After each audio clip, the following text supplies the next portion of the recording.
Good morning aspirants. चलिए हम लोग लीव रूल की जो कैलकुलेशन होती है कैसे करते हैं इसके ऊपर भी कोशिश कर रहा हूँ डिस्कस करने की। देखो कई बार क्या किया होता है, इन्होंने हिडन फिगर दिए होते हैं। मान लो इन्होंने दे दिया डेट ऑफ बर्थ। अब डेट ऑफ बर्थ दे दी इन्होंने कर्मचारी की, ये है 2/11/1952। और इन्होंने डेट ऑफ रिटायरमेंट नहीं बताई, क्योंकि हमें रिटायरमेंट तक कैलकुलेशन करनी पड़ती है ना, एचपीएल की और जो अर्न लीव है, दो जो अकाउंट बनते हैं हमारे। तो हम क्या करेंगे, सिंपली इसमें जो क्या करेंगे, 58 ईयर सुपरएनुएशन होती है 58 ईयर में।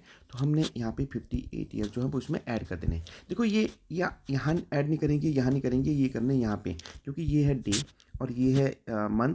ओके, और ये है ईयर। मैंने बोला, एक बार मैं फिर रिपीट कर रहा हूँ। देखिए ये है डे, ये है हमारा मंथ और ये है ईयर। तो इसमें इसको हम ऐसे भी लिख सकते हैं। तो देखो जब हम इसको कर रहे हैं तो ये बन गया 2010 और ये बन गया 11 और ये बन गया 2। अब इतना तो आपको पता है, आपने मैंने बताया था रिटायरमेंट रूल आपने पढ़ना शुरू करती हैं। तो देखो कभी भी कर्मचारी जो रिटायर होता है ना, वो 2 या 3 तारीख को कभी भी ऐसे मिड ऑफ द मंथ नहीं रिटायर होता, वो होता है last date of the month. तो लास्ट डेट मंथ का मतलब ये हुआ कि देखो ये अब कब होगा, ये नवंबर महीना है तो नवंबर महीने में 30 तारीख मैक्सिमम होती है, 30/11/2010 को कर्मचारी की रिटायरमेंट होगी। तो मीन्स डेट ऑफ रिटायरमेंट क्या होगी, यहाँ पे हो जाएगी। अच्छा चलिए एक और समझता हूँ कि मान लो ये कर्मचारी की अगर रिटायरमेंट डेट होती इसकी, या इसकी मान लो यहाँ आती, या मान लो ये मान लेते हैं इसको कि जो डेट ऑफ एंट्री कहाँ है, 2 के बजाय 1 है, 1/11 और 1952। ओके, और इसकी डेट ऑफ रिटायरमेंट कब होनी थी, फिर आनी थी इसमें +58 करके, तो आनी थी 1/11 और 2010। तो अब इसने कर्मचारी ने रिटायर कब होना था, तो अब हमने 30/11/2010 नहीं लिखने, क्योंकि ये पहली तारीख है ना। तो पहली तारीख होती है तो हम क्या करते हैं, पिछले महीने की लास्ट डेट को हम इसको रिटायर कर देते हैं। तो मीन्स फिर इसने रिटायर कब होना था, 31/10 और 2010 को। तो ये कहीं ना कहीं हमने ये फिगर, और जब हम कैलकुलेशन करते हैं ना, तो ये छोटी छोटी चीज़ें हमें समझने की ज़रूरत है। चलिए अब हम देखते हैं, कई बार क्या होता है ना, इन्होंने देखना पड़ता है हमें कि क्वालिफाइंग सर्विस कितनी हो रही है, कितने साल इसने सर्विस करी। तो इन्होंने क्या किया होता है, जानबूझ के दी होनी डेट ऑफ बर्थ। ओके, और साथ में दे देंगे डेट ऑफ एंट्री। अब इन्होंने एंट्री में सर्विस में कब इसने एंट्री करी। तो अब क्या होगा कि हमें इन्होंने ये नहीं बताया कि कितने साल इसने सर्विस करी। तो देखो डेट ऑफ बर्थ से कहीं ना कहीं हमें निकलेगी, जब हम इसमें कुछ 58 ईयर यहाँ हिमाचल में ऐड करेंगे तो इससे निकलेगा एक figure date of retirement. Okay, और जब एंट्री दी है, जब इसमें से हम कहीं ना डेट ऑफ एंट्री की माइनस कर देंगे, तो क्या होगा, एक हमारे पास कहीं ना कहीं क्वालिफाइंग सर्विस निकलेगी। चलिए देखते हैं। देखो डेट ऑफ बर्थ मान लो इन्होंने दे दी हमें, ये तो है 2/11/1952। अब इसमें 58 ऐड करके हमें पता चल रहा है कि डेट ऑफ एंट्री क्या है, 30/11/2010। और ये होगी date of retirement, sorry date of retirement. अब डेट ऑफ एंट्री भी मान लो इन्होंने दे दी, वो दे दी इन्होंने 31 और 12 और मान लीजिए 1988। तो अब हमने देखना कि कितने साल इसने सर्विस करी। ये होगी कि मान लो 31 दिसंबर 1998 को इसने ज्वाइन किया सर्विस में। तो अब इसने सर्विस कितनी करी, तो इसको हमें माइनस करके, जब इन इन इसमें से डेट ऑफ रिटायरमेंट से जब डेट ऑफ एंट्री हम माइनस करेंगे ना, तो एक हमारे पास फिगर आएगा। मीन्स उसमें कुछ दिन आएंगे, कुछ मंथ आएगा, कुछ डे आएंगे, कुछ ईयर आएगा। तो वो हमारा हो जाएगा क्वालिफाइंग सर्विस। चलो इसको माइनस करते हैं, कैसे देखना। देखो माइनस जो करते हैं ना, तो उसका फॉर्मेट लग गया। जब हम माइनस करते हैं, यहाँ लिखते हैं ईयर और यहाँ लिखते हैं मंथ और यहाँ लिखते हैं डे, मतलब मीन्स उल्टा करते हैं इसको। तो अब क्या है, यहाँ पे पहले तो बड़ा फिगर आएगा ऊपर, तो हम लिखते हैं 2010 और 11 और यह हमने कर दिया 1988।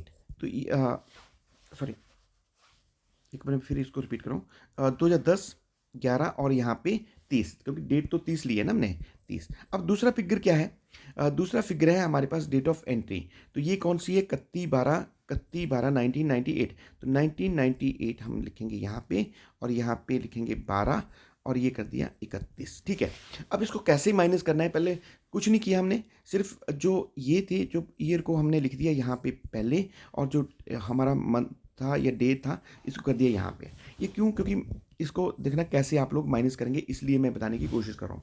अब देखो क्या हमने जो माइनस करते हैं तो पहले इसी साइड से चलते ना, तो क्या 30 में से 31 माइनस हो जाते, नहीं होते। तो हमें क्या करने पड़ना है, यहाँ से मंथ, एक मंथ कैरी करना पड़ेगा। एक मंथ में कितने डेज होते हैं, 30 दिन। तो हमने ज़्यादा नहीं सोचना कि 30 होते हैं कि 31 होते हैं या कौन से नंबर में, सिंपली एक हमने एवरेज जो 30 डेज़ का एक मंथ होता है, तो मीन्स यहाँ से जब हमने इसको माइनस किया तो यहाँ रह गए 10 मंथ, और हमने क्या करा कि यहाँ से जब यहाँ से जो डेज़ कितने उठाए यहाँ से 30, तो 30 और 30 कितने बन जाते हैं, अब ये बन गए 60। अब 60 में से हम लोग क्या करेंगे 31 जो माइनस करेंगे, तो अब ये कितना रह जाता है 29, तो 29 डेज़ हमारे पास रह गए। अब देखिए ये रह गए थे 10 दिन में से, 10 महीने में से 12 मंथ जो है वो माइनस नहीं होते, तो हमें 1 ईयर अब यहाँ से जो कैरी करेंगे वो कंप्लीट 1 ईयर करेंगे। 1 ईयर का मतलब अगर 1 ईयर तो हम कर नहीं सकते, क्योंकि 1 ईयर को हमें कन्वर्ट करना पड़ेगा मंथ में, क्योंकि यहाँ मंथ में ले रहे हैं ना डाटा। तो इसका मतलब ये हो कि हमें कितने 12 मंथ यहाँ से आए और यहाँ पे कितने रह गए 2009। तो ये अब हमारे पास टेक्निकली कितने बन गए हैं, 10 मंथ और 12 मंथ कितने बन गए 22 मंथ। अब 22 मंथ में से हम क्या करेंगे 12 मंथ माइनस कर देंगे तो बन जाते हैं 10। चलिए अब ये रह गया जैसे 2009 में से 1988 को जब हम माइनस करेंगे तो ये रहता है 19 नहीं, तो इसको देखना ये टेक्निकली ये रहता है डेट ऑफ रिटायरमेंट। तो ये थोड़ा थोड़ा आप लोगों ने इसको समझने की कोशिश करना, क्योंकि ये कोई ज़्यादा मुश्किल नहीं है। चलिए एक बार फिर देखता हूँ कि इसको कैसे माइनस कर रहे हैं। देखो मान लो कोई जो बड़ा फिगर होता है वो तो हम ऊपर लिखेंगे, पहले लेंगे ईयर, मंथ और डे। अब इसमें मान लीजिए यहाँ पे ले लिया हमने 2024, और ये है हमारे पास 6, और ये है हमारे पास यहाँ पे 15। ओके, इसमें से हमने माइनस करने हैं 1988 और यहाँ पे 11, और मान लो ये है 28। तो इसको कैसे माइनस करेंगे ये मैं बताने की कोशिश कर रहा हूँ। देखो कभी भी माइनस करते तो इसी साइड से चलते हैं ना, लेफ्ट राइट हैंड साइड से चलते हैं। तो मीन्स 15 में से हमने क्या माइनस करने हैं, हमने माइनस करने हैं 28। तो क्या हो जाएंगे, नहीं होगा। तो यहाँ से जो हम कैरी करेंगे ना, कैरी, तो हमने 1 महीना यहाँ से कैरी कर दिया, तो अब यहाँ पे रह गए 5 महीने। और बट यहाँ एक सिर्फ 16 नहीं कर देना हमने, क्योंकि यहाँ तो हमने महीना कैरी किया, एक कंप्लीट मंथ कैरी किया, तो इसको डेज़ में कन्वर्ट करना है पहले हमें। तो डेज़ मीन्स कितने डेज़ आते हैं इसमें, प्लस 30 कर देंगे। ओके, तो 30 और 15 कितना हो गया 45। तो अब हम 45 में से 28 डेज जो वो माइनस करेंगे। ठीक है, तो ये देखो बस ये देखना, ये तो मुझे पता है प्लस माइनस आप मेरे से बढ़िया कर लेते हैं, कोई दिक्कत नहीं है, बस मैंने आपको कंसेप्ट समझाने की कोशिश कर रहा हूँ। ओके, चलिए अब बच गए यहाँ पे 5 मंथ। क्या 5 मंथ में से 11 मंथ माइनस हो जाएंगे, नहीं होते। तो हमें क्या करना पड़ेगा, कंप्लीट ईयर जो यहाँ से कैरी करना पड़ता है। अब कंप्लीट ईयर कैसे होगा, देखो कंप्लीट ईयर मतलब ऐसे तो हो ही नहीं सकता। तो आपने क्या करना यहाँ पे अब हमने डेज में नहीं कन्वर्ट करना है इसको, यहाँ मीन्स यहाँ रह गया हमारे पास कितना 2023, और यहाँ पे 5 मंथ रह गए थे, इसमें हमने 12 मंथ और डालना है, क्योंकि तब एक साल में 12 मंथ होते ना, तो ये बन जाता है टेक्निकली कितना 17 मंथ। तो 17 मंथ में से तो 11 मंथ जो सब्सट्रैक्ट करना ईजी हो जाएगा, तो रह गया 6। अब रह गया ये, तो यहाँ से तो भाई आप खरीद दो कि कोई दिक्कत नहीं है। 2023 में से 1988 जो माइनस कर दिया, ठीक है। ये और